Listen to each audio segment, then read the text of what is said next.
Now that you've moved to styles to format your document, creating a table of contents in Word 2010 is insanely easy.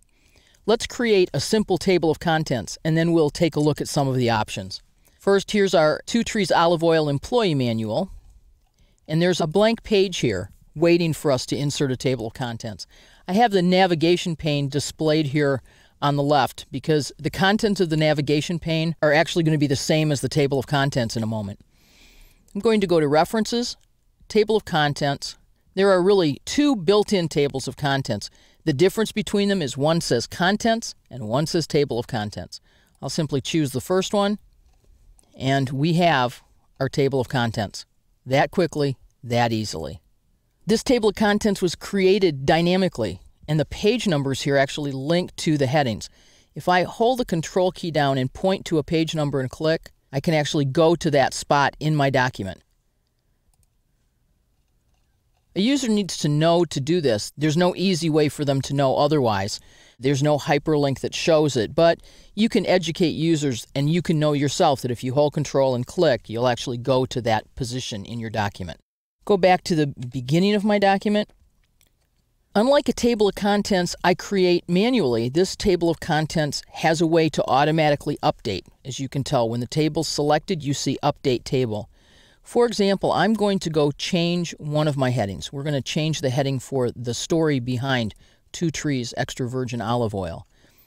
And we're going to call this the real story behind Two Trees Extra Virgin Olive Oil. This is the kind of change we'd routinely make in a document that we're working with. And then I'm going to put a blank page after this, and I'm going to simply do that by inserting a blank page in the document. So now my introduction doesn't start until page 7. These are two significant changes if you've typed this table of contents. But by using the table of contents feature, this is really easy to fix. When I click Update Table, there are two choices. One is to simply update the page numbers. Word hangs on to the headings it has already and goes and says, what page will I find these headings on now? The other possibility, and one I more frequently use, says, rescan the document again, like you did the first time. Replace this table of contents with one you generate dynamically again, so that if the name of a section has changed or I've inserted a heading that I didn't remember, you'll catch it on this go-around.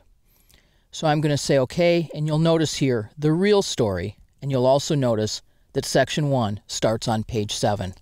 It couldn't be easier. This table of contents is a bit long, though. It covers everything, all of the heading level 1s and heading level 2s. It's possible that I might want a shorter table of contents. Perhaps there's an index that I've placed at the back of this document, and all I need here is a short table of contents that reflects only my heading 1s rather than other headings. So I'm going to remove this table of contents, and let's take a look at some options. Let's go back to References. If we're anywhere in the table of contents, we can choose to remove the table of contents. That's References, Table of Contents, Remove Table of Contents. It's gone. And now we're going to choose the Insert Table of Contents command, which will open up the Table of Contents dialog box and allow us to make some choices. First, Show Levels. I really only want level 1 headings. Other choices, I could say, I don't want to show page numbers. You might wonder, why wouldn't I want to show page numbers?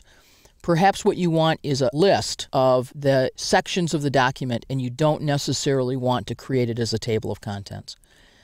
Page numbers are automatically right-aligned, but I have the choice to put them over closer to the text.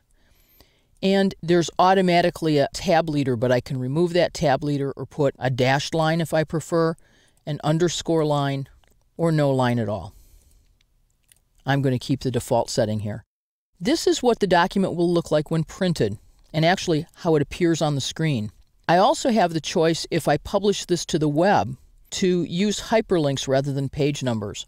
This would be a good use of a document, a Word document that I typically would just simply open from my intranet and go search the document or browse in the document. By publishing this document as a web page, what I get is a table of contents that's filled with hyperlinks rather than filled with page numbers. So, heading 1s only, show page numbers. Let's say OK. And there is my simple table of contents made to order. If I want to update this table of contents, I can right-click and choose Update Field. With the entire table of contents selected, I can also choose that Update Table button if I wish. Let's remove this table of contents, and once again quickly generate the full table of contents from scratch, headings 1, 2, and 3, just to remember how easy that was. Word's Table of Contents Generator is a great feature that's powerful and yet extremely easy to use. This is yet another reason to create and structure through formatting your documents using styles.